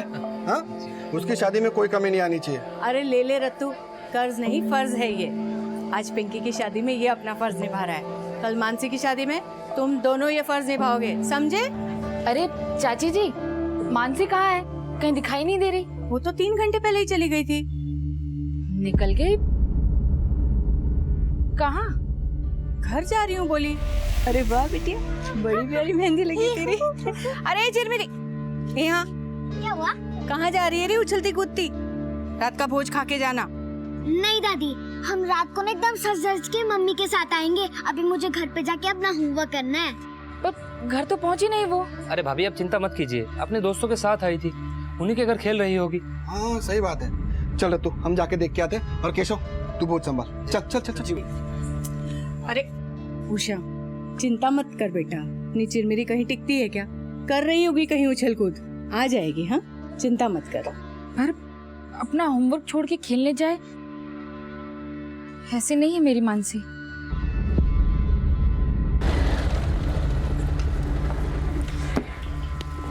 गौतम जी, गौतम जी, गौतम जी, गौतम जी। अरे नमस्कार नवल भाई, क्या बात, इतने परेशान क्यों लग रहे हो? वो मानसी आई है आपके घर निशा के साथ? नहीं, मानसी तो नहीं आई। क्यों, क्या हुआ?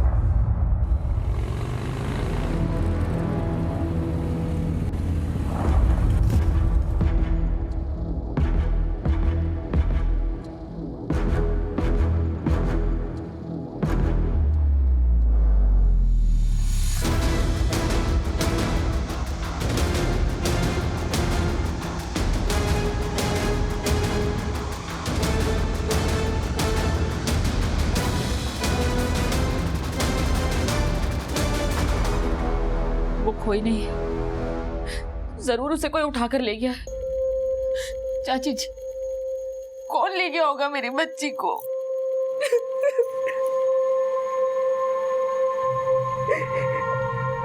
भैया हमें नहीं पता कि मानसी का इस बात से कोई लेना देना है या नहीं, लेकिन जब हम मानसी को ढूंढ रहे थे तो हमें एक बात का पता चला। जिस रास्ते से मानसी घर लौट रही थी, लल्लन भी उसी रास्ते पर था। लल्लन? कहीं वो तो गायब नहीं कर दिया मानसी को? भैया हमें भी ऐसा ही लगता है।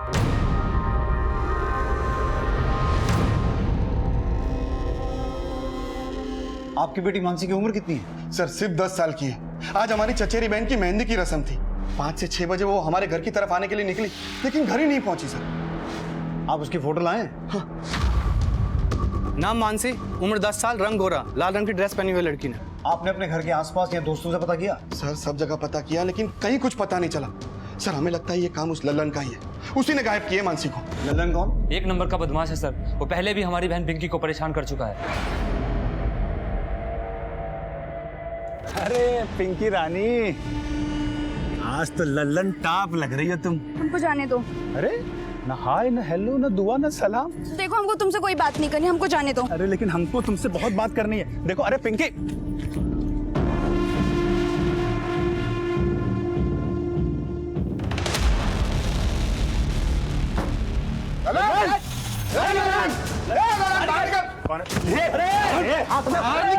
उसके खिलाफ कंप्लेंट भी करना चाहते थे, लेकिन लल्लन के पिताजी ने विनती की। शर्मिंदा होकर उन्होंने खुद पिंकी से लल्लन को राखी बंधवाई। सर फिर भी उसकी नियत नहीं बदली, वो पिंकी को फिर भी परेशान करता रहा। सर कल पिंकी का शादी, हमें तो लगता है हमसे बदला लेने के लिए वो मानसी को उठाए। दिनेश, तुम मानसी की बुआ के घर से लेके मानसी के घर तक पूरे रास्ते में पूछताछ करो, क्योंकि आजकल के माहौल में एक छोटी बच्ची के साथ कब क्या हो जाए कोई भरोसा नहीं है। वर्मा, तुम इस लल्लन को उठा के लाओ। सर।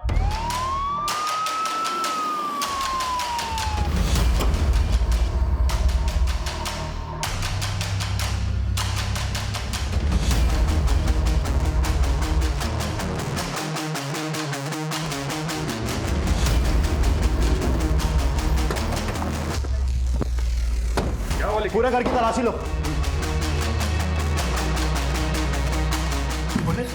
मानसी कहाँ है? कौन मानसी? भैया सामने डालो से। हम किसी मानसी को नहीं जानते साहब।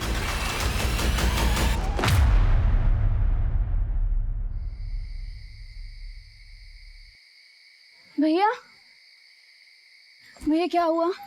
कुछ पता चला मानसी का? पुलिस उठाए लल्लन को, वही बताएगा कहाँ गायब किया हो मानसी को।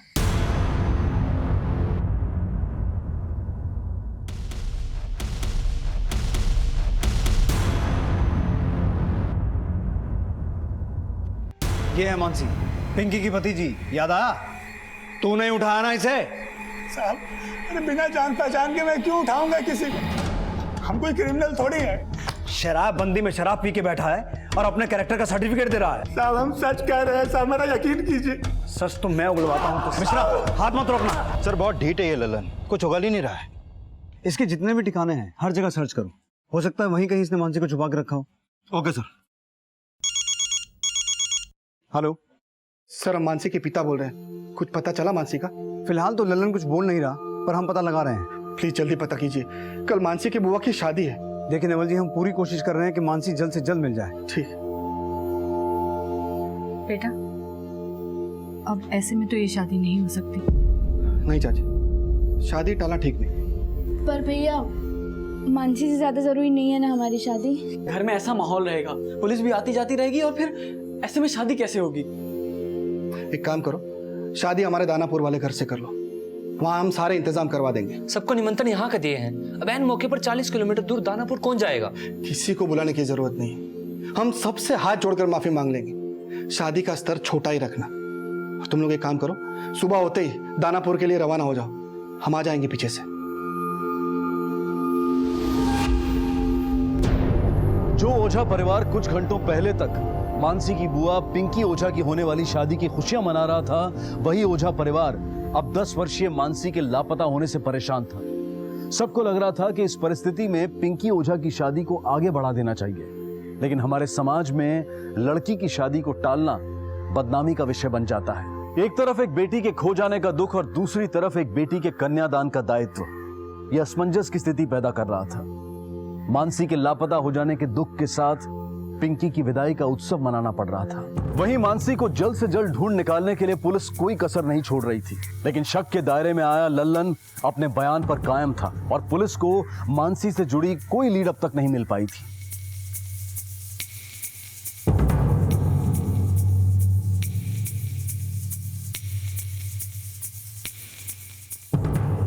सर ललन के ठिकानों और उसके दोस्तों से तो कुछ भी हाथ नहीं लगा, लेकिन ललन के बारे में जो भी पता चला है उससे ये तो साफ है कि वो एक छटा हुआ बदमाश है।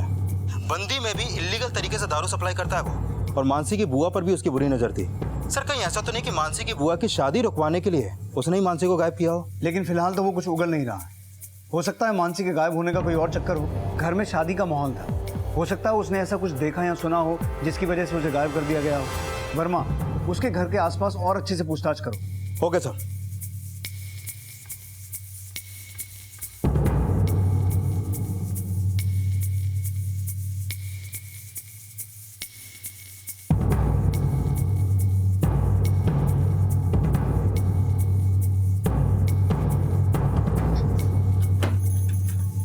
उषा, कहाँ जा रही हो?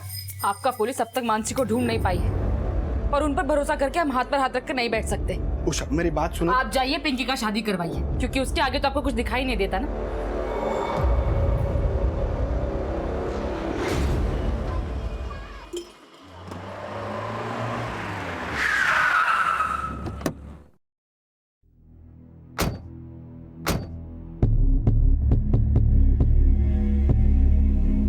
ये तो मानसी है, नवल जी की बेटी। क्या हुआ साहब? कल शाम को ही अपने चाचा के घर से निकली थी, लेकिन घर वापस पहुंची नहीं। ऐसे कैसे हो सकता है? वो तो मेरे आंखों के सामने गई थी यहाँ से।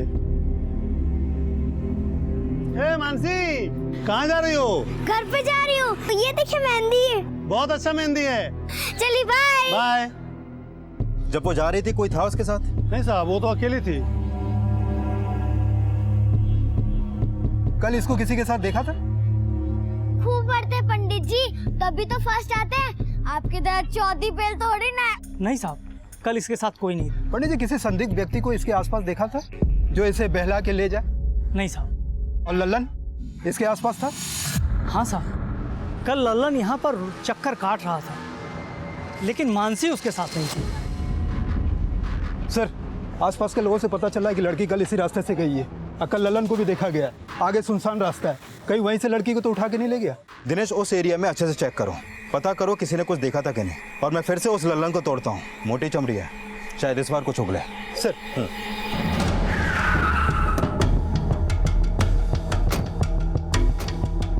नवल जी, हम मानसी को ढूंढने की पूरी कोशिश कर रहे हैं, लेकिन हो सकता है कि मानसी के गायब होने में किसी और का हाथ हो। आपको ललन के अलावा किसी और पर शक है? नहीं सर, लल्लन के अलावा हमें किसी पर भी शक नहीं। वही गायब की है मानसी को। साहब साहब हमने कुछ नहीं किया, हमको कुछ नहीं पता मानसी के बारे में साहब। कुछ नहीं किया तो शिवपुरी में पिंकी के घर के चक्कर क्यों लगा रहा था? और कल शाम को भी तू वहीं पे था, क्यों? वो तो हम दोस्तों को मिलने गए थे। दोस्तों से मिलने गया था या अपनी दुश्मनी निकालने गया था? अपनी दुश्मनी निकालने के लिए तूने मानसी को ही उठा लिया? साहब हम सच कह रहे हैं साहब, हम तो वहाँ पे गए थे सिर्फ पिंकी को देखने के लिए। हम शादी से पहले एक बार उसको देखना चाहते थे, बाकी मानसी के बारे में कुछ नहीं पता साहब हमको। ऐसे नहीं बोलेगा तू, तोड़ो इसे। हाँ बोलो वर्मा। सर लल्लन ने अभी तक कुछ उगला नहीं है, कहीं किसी और ने तो मानसी को किडनैप नहीं किया। लेकिन ना तो मानसी के लिए कोई रैंसम कॉल आया है और ना ही मानसी के घर वालों ने किसी और पे शक जताया है। हमें हर एक पॉसिबिलिटी को खंगालना होगा, होने को कुछ भी हो सकता है। एक काम करो वर्मा, आसपास के सभी नाले तालाब हर एक जगह को अच्छे से चेक करो। Okay sir.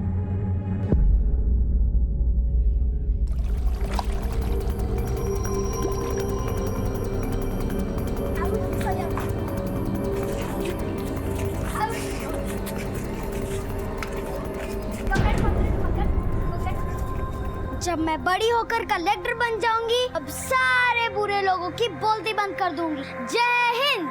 बोलते तो तुम आज भी सबकी बंद कर देती अपनी बकबक से, कभी किसी को बोलने का मौका देती भी हो? ठीक है, अब हम तब तक नहीं बोलेंगे जब तक आप हमें बोलने को नहीं बोलोगी। एकदम चुप। उषा, हम आते हैं। कहाँ जा रहे हैं आप? दानापुर होके आते हैं, आज पिंकी का शादी है ना। आपको पिंकी की शादी की चिंता है, अपनी बेटी की कोई परवाह नहीं? ऐसी बात नहीं है उषा, एक बाप के लिए उसकी बेटी से ज्यादा बड़ा बड़ा बात हमको मत समझाइए। दिख रहा है बाप के लिए बेटी का प्यार। उस पिंकी की वजह से ललन ने मानसी को उठाया और आपको पिंकी की शादी की चिंता है? पिंकी भी इस घर की बेटी ही है ना।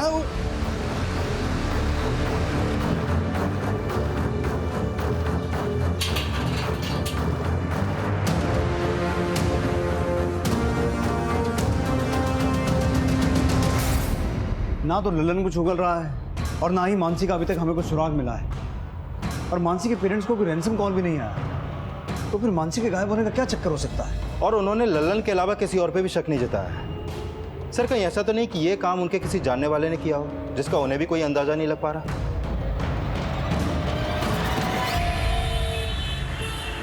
मम्मी। बस बेटा।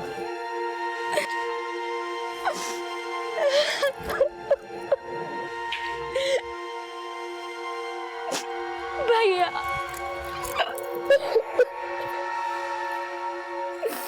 हम कितने अभागे हैं ना, हम आप सबसे विदा हो रहे हैं। और मानसी, तो मानसी की चिंता मत कर, कुछ नहीं होगा उसे। चल।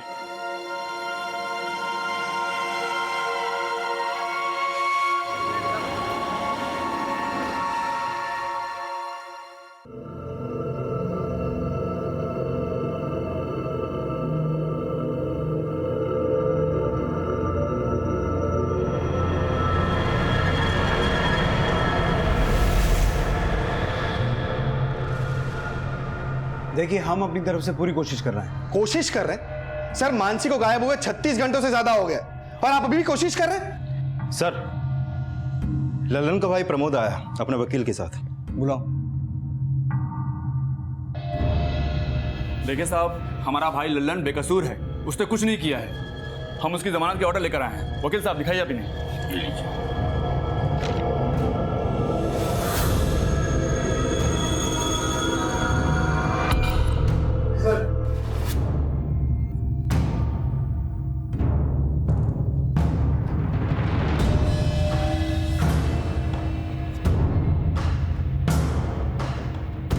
ठीक है, आप लोग जा सकते हैं।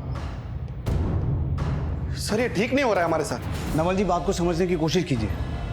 लल्लन को जमानत कोर्ट ने दी है, हम उसमें कुछ नहीं कर सकते हैं। लेकिन हाँ, अगर मानसी को उसी ने गायब किया है तो हम उसे छोड़ेंगे नहीं। एक 10 साल की बच्ची अपने ही मोहल्ले से गायब हो चुकी है। पुलिस भी लगातार 3 दिनों से उसे ढूंढने की कोशिश कर रही है, लेकिन अभी तक उसका कुछ भी पता नहीं लगा पाई है। यहाँ तक इस केस के मुख्य आरोपी ललन को भी छोड़ दिया गया है। मानसी के पिता नवल ओझा एक स्कूल चलाते थे और उनकी बेटी मानसी का गायब होना पूरे शहर की चर्चा बन गया। मीडिया और जनता ने इस मुद्दे को बच्चों के साथ होने वाली क्रूरता का सामूहिक विषय बना दिया। न्यूज रिपोर्ट्स और सोशल मीडिया के जरिए मानसी को जल्द से जल्द ढूंढ निकालने का दबाव बनाया जा रहा था और इस केस के प्राइम सस्पेक्ट लल्लन को जमानत दिए जाने का विरोध किया जा रहा था। लेकिन जिस बच्ची के लिए न्याय की मांग की जा रही थी, आखिर वो किसके अन्याय का शिकार हुई थी? और जब उसके साथ हुए अपराध का खुलासा होगा तब क्या होगा? ये केस आगे चलकर एक ऐसा माहौल पैदा कर देने वाला था जो पुलिस के लिए बहुत बड़ी चुनौती बनने वाला था।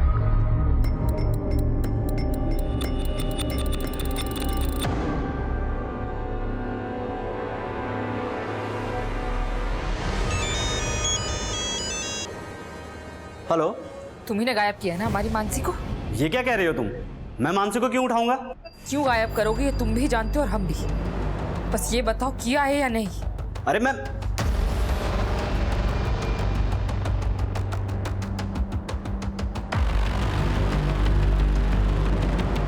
दादी, बुआ,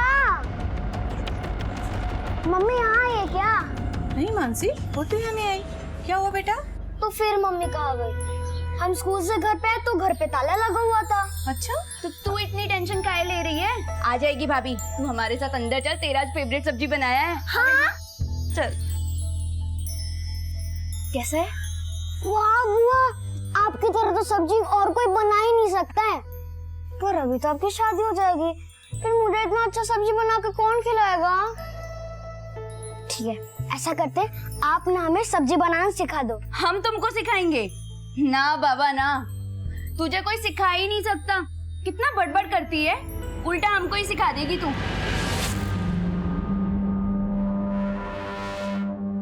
हमें मीडिया और जनता दोनों का भरोसा जीतना है। मानसी मिसिंग केस में हमें कोई कसर नहीं छोड़नी है। मानसी के परिवार के दोस्त और दुश्मनों के अलावा इस केस में कोई तीसरा एंगल भी हो सकता है।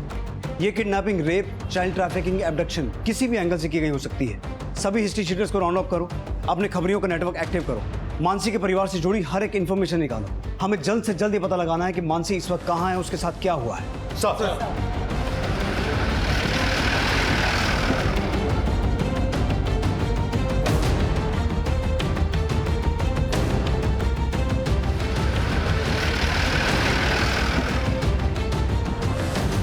और अब आखिरकार वो खबर सामने आने वाली थी जो पुलिस, परिवार, मीडिया और जनता सबको सकते में डाल देने वाली थी।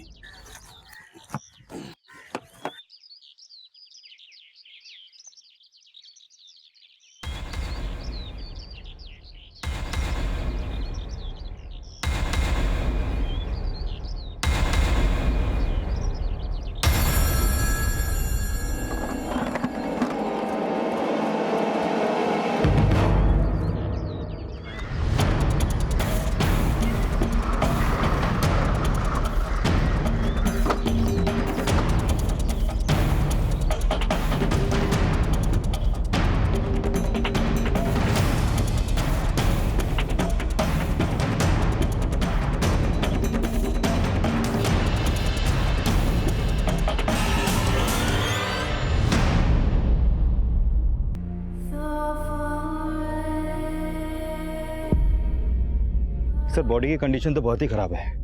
देख के लगता है कि बच्ची के साथ रेप किया गया और शायद इसके ऊपर एसिड भी फेंका गया। सर, पहले जब हमने इस तालाब में सर्च किया था, यहाँ पर कोई भी बॉडी नहीं मिली थी, लेकिन जैसे ही ललन रिहा हुआ, ये बॉडी हमें यहाँ पर मिली। सर, कहीं बच्ची के रेप और मर्डर में ललन का कोई कनेक्शन तो नहीं?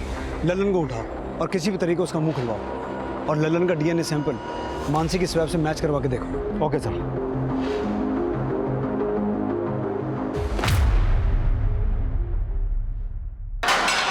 साहब, अरे साहब देखिए, साहब हमारा यकीन कीजिए, हमने कुछ नहीं किया साहब। नवल से तुझे बदला लेना था।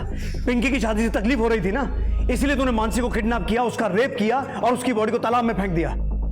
कबूल कर, ये सब तेरा किया जा रहा है। बोल साहब, नहीं बोल साहब, हम सच कह रहे हैं साहब। अरे जब हमने कुछ किया ही नहीं तो कैसे कबूल कर ले? साहब हमने कुछ नहीं किया साहब। साहब हमारा यकीन कीजिए, हमने कुछ नहीं किया है।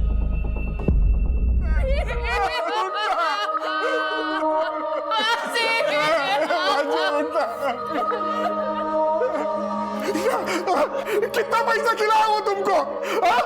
जेल से निकलकर मार डाला मेरे बच्चे को। ऐसा माना जा रहा था कि मानसी की सिर्फ हत्या नहीं हुई है, बल्कि उसका बलात्कार भी किया गया है। पुलिस, प्रशासन, जनता और मीडिया सभी लोग अपनी संवेदना और आक्रोश व्यक्त कर रहे थे। जगह जगह मानसी को श्रद्धांजलि दी जा रही थी और उसे जल्द से जल्द इंसाफ दिलाने के लिए आवाज उठाई जा रही थी। जिसका पूरा दबाव पुलिस डिपार्टमेंट पर था। पटना के SP Rishikesh Sinha Mansi murder case की तहकीकात कर रहे थे और पुलिस टीम से इस हत्याकांड का संज्ञान ले रहे थे। वही तो मैं आपसे जानना चाहता हूँ कि इस केस में लल्लन ही आपका प्राइम सस्पेक्ट है या आपने और भी कुछ इन्वेस्टिगेशन की है? आप जानते हैं ना मीडिया कितना बवाल मचा रही है, कितना मुश्किल हो रहा है हमें उनके हर सवाल का जवाब देना। सर, हम इस केस की गंभीरता को समझ रहे हैं और लल्लन के अलावा इस केस के जितने भी एंगल्स हैं सबको अच्छे तरीके से इन्वेस्टिगेट कर रहे हैं। सर, मानसी के परिवार के दोस्त या दुश्मन किसी का भी हाथ हो सकता है मानसी के गायब होने में। सर, आई एम श्योर हम बहुत जल्दी किसी न किसी नतीजे पे पहुंचेंगे।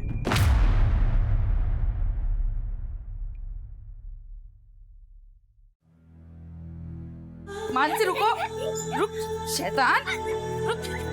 बहुत परेशान करती है ना। हाँ हाँ हाँ हाँ, कहाँ है? इधर आओ, इधर आओ, इधर आओ।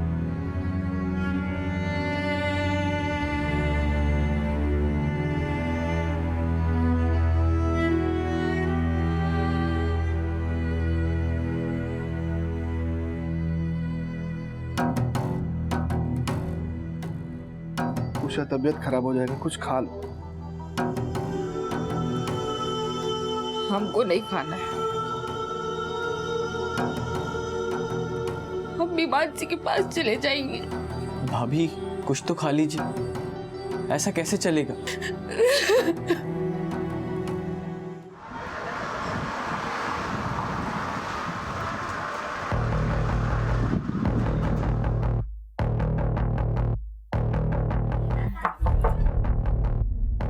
नवल जी और उषा जी से कुछ बात करनी है। मैं जानता हूं ये समय ऐसे सवाल पूछने का नहीं है, लेकिन पूछना जरूरी है। आपको मानसी के लिए ना तो कोई फिरौती का कॉल आया और ना ही किसी ने मानसी को उठाते हुए देखा, और जितना हम मानसी के बारे में जान पाए हैं वो ऐसी बच्ची नहीं थी कोई उसे आसानी से उठा ले। ये काम जरूर किसी जानने वाले का है जिसे मानसी भी जानती थी और मानसी को उस पर ट्रस्ट था। आपको किसी पे शक है? लल्लन? लल्लन से हम अभी भी पूछताछ कर रहे हैं, लेकिन लल्लन के अलावा आपको किसी पे शक है? नहीं सर, हमें नहीं लगता कि लल्लन के अलावा हमारी मानसी के साथ ऐसा गलत काम कोई कर सकता है। वही हमारा दुश्मन है। तो आपको लल्लन के अलावा किसी और पे शक नहीं है? नहीं सर।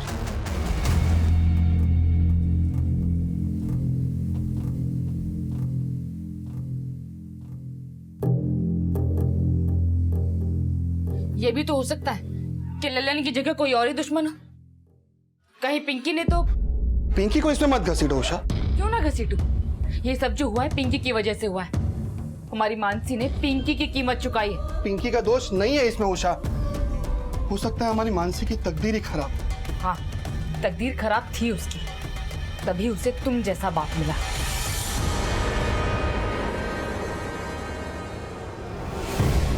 मानसी की पोस्टमार्टम रिपोर्ट। इस रिपोर्ट में एक चौंकाने वाली बात पता चली है। मानसी का ना तो रेप हुआ और ना ही उस पर कोई एसिड फेंका गया। क्या? लेकिन उसकी बॉडी को देखकर तो ऐसा लग रहा था कि जैसे एसिड फेंका गया है। सर, एक्चुअली बॉडी पानी में काफी समय से रहने की वजह से सड़ गई, जिससे ऐसा लगा कि उस पर एसिड फेंका गया है। लेकिन इस रिपोर्ट के मुताबिक मानसी को गला घोंट के मारा गया है और मानसी की बॉडी रिकवर होने के 72 घंटे पहले उसका मर्डर हुआ, यानी 3 दिन पहले उसको मारा गया। 72 घंटे पहले? हमें मानसी की डेड बॉडी मिली 7 मई को। 72 घंटे पहले, इसका मतलब हुआ मानसी को मारा गया 4 मई को और उसकी मिसिंग रिपोर्ट हमारे पास आई थी 2 मई को। इसका मतलब ये हुआ वर्मा कि 2 और 4 मई के बीच में मानसी जिंदा थी। और इस बीच ना तो कोई रैंसम कॉल आया और ना ही मानसी का रेप हुआ। सर, मुझे तो ये कोई एक्ट ऑफ रिवेंज का ही मामला लग रहा है। वो सब तो ठीक है वर्मा, लेकिन एक बात समझ में नहीं आ रही है कि मानसी को मारने वाले ने उसे 30 से 40 घंटे तक जिंदा क्यों रखा? कहीं मानसी की मौत का कनेक्शन मानसी की बुआ पिंकी की शादी से तो नहीं है? शायद मानसी को मारने वाला पिंकी की शादी खत्म होने का इंतजार कर रहा था। मुझे तो ये मामला कुछ और ही लग रहा है। वर्मा, मानसी से जुड़ी हर एक्टिविटी के बारे में पता करो और मानसी के परिवार की पूरी हिस्ट्री निकालो। और सबसे जरूरी बात, ये पता करो कि पिंकी की शादी से किस किस की जिंदगी अफेक्ट हो सकती थी। सर, पुलिस को अब लग रहा था कि मानसी की हत्या का कनेक्शन उसकी बुआ पिंकी की शादी से हो सकता था, लेकिन पोस्टमार्टम रिपोर्ट ने इस बात को खारिज कर दिया कि मानसी का बलात्कार हुआ था और उस पर एसिड फेंका गया था। लेकिन प्रेस, सोशल और इलेक्ट्रॉनिक मीडिया पर अब भी ये खबरें चल रही थी और पुलिस की भूमिका पर सवाल उठाए जा रहे थे। मानसी मर्डर केस को लेकर पब्लिक में आक्रोश दिन ब दिन बढ़ता जा रहा है। जितनी डिले आपकी इन्वेस्टिगेशन होगी, उतना ही ज्यादा गुस्सा पुलिस डिपार्टमेंट को बर्दाश्त करना होगा। I realize that sir, but I have a strong feeling कि ये केस जैसा दिखाई दे रहा है, असल मामला उससे ज़्यादा पेचीदा है, क्योंकि मानसी के हत्यारे ने मानसी को मारने से पहले 36 से 40 घंटे तक इंतजार किया, उसके बाद उसे मारा। यानी आप ये कहना चाहते हैं कि मानसी का मर्डर उसके बुआ की शादी से रिलेटेड है? सर ऐसा हो भी सकता है और नहीं भी, हम दोनों ही एंगल्स को अच्छे से इन्वेस्टिगेट कर रहे हैं। पर सर उससे भी बड़ी दिक्कत ये आ रही है कि मीडिया और पब्लिक में ये अफवाह फैल गई है कि मानसी के साथ रेप हुआ था और उसे एसिड से जलाकर मारा गया है, जबकि पोस्टमार्टम रिपोर्ट में ये दोनों ही पॉसिबिलिटीज रूल आउट हो गई थी। सर मुझे ऐसा लगता है कि पब्लिक को शांत करने के लिए हमारे लिए ये क्लैरिफाई करना बहुत ज़रूरी है कि ना तो मानसी का रेप हुआ था और ना ही उसे एसिड से जलाकर मारा गया। So you want me to organize a press conference? No sir, मैं पर्सनली मीडिया और पब्लिक से एक अपील करना चाहता हूँ, जिसके लिए मुझे आपकी परमिशन चाहिए। ओके। कुछ दिनों पहले 10 साल की मासूम बच्ची मानसी की हत्या हुई और जिस बेरहमी से उसे मारा गया वो एक बहुत बड़ा अपराध है। पुलिस मानसी के कातिलों को पकड़ने के लिए हर संभव प्रयास कर रही है। पुलिस मानसी और उसके परिवार के साथ खड़ी है, लेकिन कुछ बातें हैं जिन्हें क्लियर करना बहुत जरूरी है। पोस्टमार्टम रिपोर्ट के हिसाब से ना तो मानसी के साथ रेप हुआ था और ना ही उस पर एसिड फेंककर उसे जलाया गया था। मानसी की बॉडी डीकम्पोज हो गई थी और डीकम्पोज होने की वजह से उसकी स्किन सड़कर काली पड़ गई थी, ना कि एसिड की वजह से। भैया हमें तो लगता है ये पुलिस ललन और उसके भाई के साथ मिलकर कोई साजिश कर रही है। उन्होंने इनको पैसा खिलाए हैं। सच तक पहुंचने के लिए हमें सच की जरूरत है, इसलिए मैं आप सबसे अपील करता हूं कि पुलिस को अपना काम करने दें, अफवाहों पर ध्यान ना दें। हमें ऐसा लगता है कि मानसी की हत्या मानसी के परिवार से बदला लेने के लिए की गई है, इसलिए हम सबको मिलकर मानसी के हत्यारों को पकड़ना है। मैं सीनियर इंस्पेक्टर अभिमन्यु सिंह आप सबसे और मानसी के परिवार से पूरे सहयोग की उम्मीद रखता हूं। जय हिंद।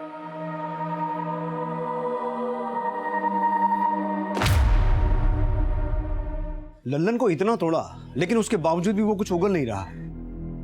हो ये भी सकता है वर्मा कि मानसी के परिवार की लल्लन से दुश्मनी का फायदा उठाकर मानसी के परिवार से जुड़े किसी दोस्त या दुश्मन ने कांड किया हो और उसे ऐसा लग रहा हो कि हमारा शक लल्लन पे जाएगा। सर मैंने मानसी के बारे में पता किया, वो बहुत ही नटखट थी। वो किसी को भी कुछ कह दिया करती थी जिससे लोगों को बुरा लगता था। हो सकता है मानसी ने उस दिन किसी को कुछ कह दिया हो और उसे बुरा लगा हो और ऐसा काम कर दिया हो। लेकिन सर मानसी 10 साल की बच्ची थी, क्या वो अपनी बातों से किसी को इतना अफेंड कर सकती थी कि कोई उसे इतनी बेरहमी से मार? वर्मा आजकल लोग छोटी से छोटी बात को लेकर भी मर्डर कर देते हैं। पता करो मानसी के इस स्वभाव की वजह से किसको इतनी तकलीफ हो सकती है कि वो उसे इतनी बेरहमी से मरवा दे। अपने खबरियों को काम पे लगाओ, क्योंकि हमें मानसी से जुड़े हर एक आदमी की हर एक डिटेल को खंगालना है। Okay sir. पुलिस पर अब दोहरी जिम्मेदारी थी, एक तरफ मानसी के कातिलों को पकड़ना और दूसरी तरफ शहर में शांति बनाए रखना। इस केस से जुड़ी हर छोटी से छोटी खबर एक ब्रेकिंग न्यूज की तरह फैल रही थी और पुलिस को अब इस केस में एक अहम जानकारी मिली। पिंकी हो जा। हाँ सर वही, उसका नवल के स्कूल किसी लाइब्रेरियन के साथ चक्कर चल रहा था और दोनों कांड करते हुए पकड़े गए थे। जब ये बात नवल को पता चली तो उसने बहुत हंगामा करा और तो और उस लाइब्रेरियन को बेइज्जत करके जॉब से बाहर भी निकाल दिया। मतलब लल्लन और वो लाइब्रेरियन दोनों पिंकी के प्यार में थे और मानसी को किडनैप करके रखा गया 36 घंटे तक, मतलब पिंकी की शादी पूरी होने तक। इसका मतलब है वर्मा, किडनैपर का मोटिव मानसी को नुकसान पहुंचाना नहीं बल्कि पिंकी की शादी को रुकवाना था। और जब ऐसा नहीं हुआ तो किडनैपर ने मानसी को मार दिया, शायद गुस्से में या डर में। पता करो ये लाइब्रेरियन कौन है।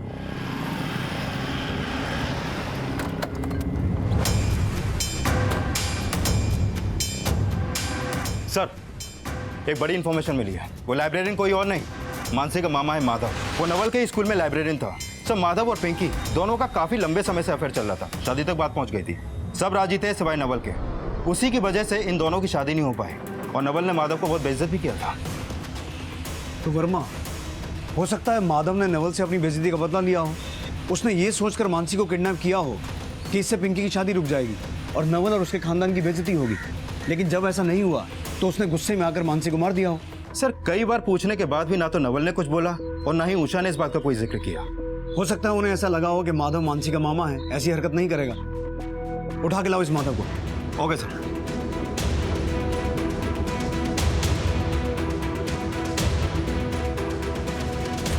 साहब ये कैसी बातें कर रहे हैं आप? मैं मानसी का मामा हूँ, मैं उसे कैसे मार सकता हूँ? ये रिश्तों की दुहाई कहीं और जाके देना। हमने तो माँ को अपनी सगी बेटी को मारने के जुर्म में गिरफ्तार किया है। अब सच सच बोल, ये सब तेरा किया धरा है ना? तू नवल से बदला लेना चाहता था क्योंकि उसने तेरी शादी पिंकी से नहीं करवाई, इसलिए तूने मानसी को किडनैप किया ताकि पिंकी की शादी रुक जाए और नवल और उसके खानदान की बदनामी हो। लेकिन जब पिंकी की शादी नहीं रुकी तो तूने गुस्से में आके मानसी को मार दिया। बोल, यही सब हुआ था ना? सर ऐसा कुछ नहीं हुआ। मानसी मेरी भांजी थी और रही बात पिंकी की, वो मुझसे प्यार करती थी, लेकिन जीजा जी ने हमारी एक नहीं सुनी। जीजा जी, हम पिंकी को कहाँ पसंद है कहाँ नहीं ना वो हम देख लेंगे, पर तुम इस घर के आसपास भी कहीं दिखे ना तो समझ लो तुम्हारे जीवन का आखिरी दिन होगा। हमारे साथ साथ जीजा जी ने पिंकी का भी दिल तोड़ दिया। प्यार करती थी मुझसे और अब उसकी जबरदस्ती शादी करा दी गई। लेकिन तू नहीं चाहता था कि पिंकी की शादी हो। इस सारे कांड में पिंकी ने भी तेरा साथ दिया ना? नहीं सर, उस दिन के बाद से मेरी हिम्मत ही नहीं हुई कि मैं जीजा जी के खिलाफ जाकर पिंकी से बात करूं। तो इसका मतलब ये हुआ कि सारा कांड तूने अकेले ही किया है? नहीं सर, मैंने कुछ नहीं किया।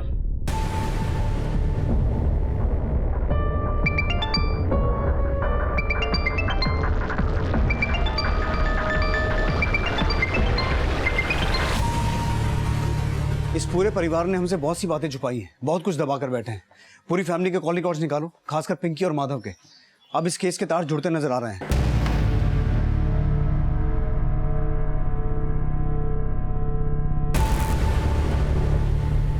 लेके आए इन दोनों को। सर।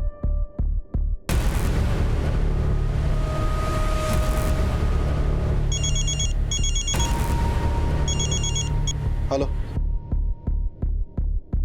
क्या?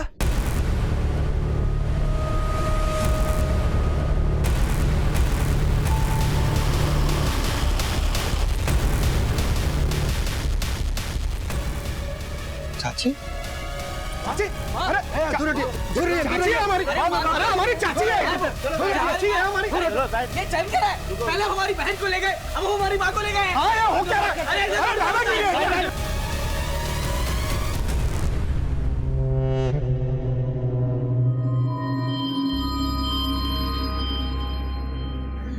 नवल भैया हमारे और माधव के रिश्ते के खिलाफ थे। उनके कहने पे हम उसे भूल गए। फिर हमारी जिंदगी में मनोज आया। हम और मनोज एक दूसरे से बहुत प्यार करते थे, लेकिन नवल भैया ने हमारी जबरदस्ती शादी तय कर दी। मनोज, कल हम अपने हाथ में किसी और के नाम की मेहंदी नहीं लगवाएंगे।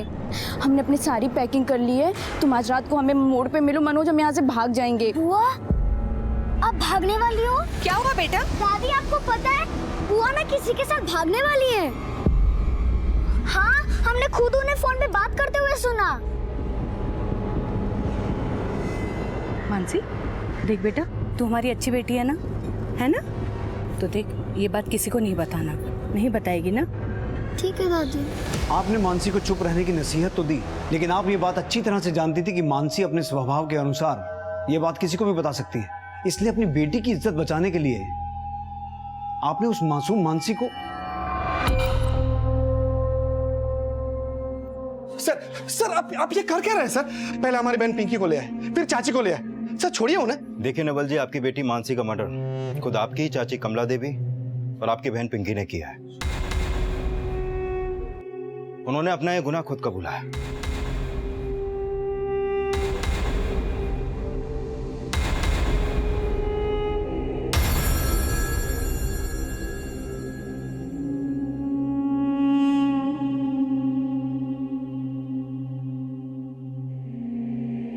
सर,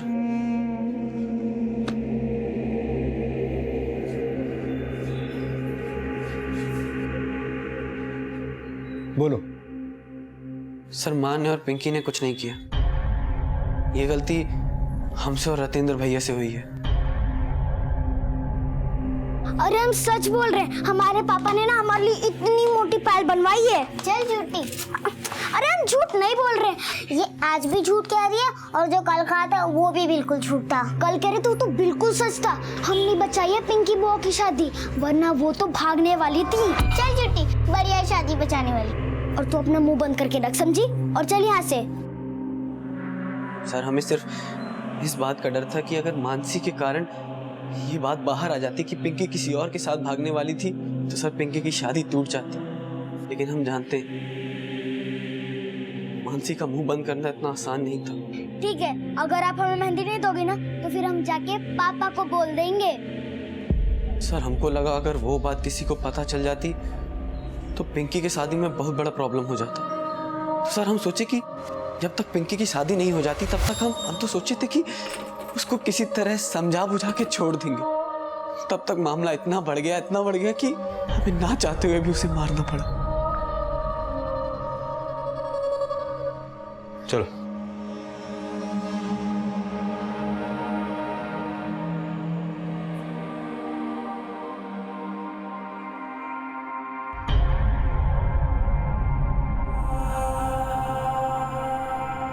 वो हमें कुछ नहीं बोले थे, लेकिन हमें उन पे शक हो गया था।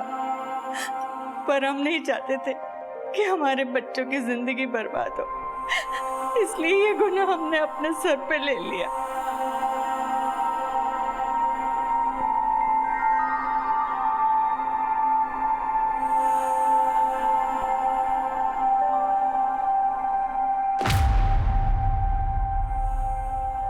पिंकी की शादी को बचाने के लिए उसके दोनों भाइयों ने जो अपराध किया, वो शादी भी उनके अपराध और पिंकी की नासमझी की भेंट चढ़ गई। पिंकी के पति ने पिंकी से तलाक लेने का फैसला कर लिया। पिंकी अगर चाहती तो उसकी जिंदगी अब भी पटरी पर आ सकती थी, लेकिन मानसी और उसके मासूम सपने उड़ान लेने से पहले ही ध्वस्त हो गए। और मानसी के पिता नवल को हमेशा इस बात का मलाल रहेगा कि उसके पिता होने का फर्ज उसके भाई होने के फर्ज से हार गए। सच को समझदारी से स्वीकार कर लेने में ही भलाई है, क्योंकि जब सच से डर कर झूठ और गलत का सहारा लिया जाता है तो सिर्फ और सिर्फ अपराध का जन्म होता है। इसी विचार के साथ अब मैं अनूप सोनी आपसे विदा लेता हूं। फिर मुलाकात होगी अगले एपिसोड में एक और चौंका देने वाले केस के साथ। तब तक अपना और अपने परिवार का ख्याल रखें और देखते रहें क्राइम पेट्रोल सिटी क्राइम्स। सबक एक को सीख हम सबको। जय हिंद। क्राइम पेट्रोल्स के और भी दिलचस्प कहानी देखने के लिए हमारे चैनल को सब्सक्राइब करें और बेल आइकॉन दबाना न भूलें।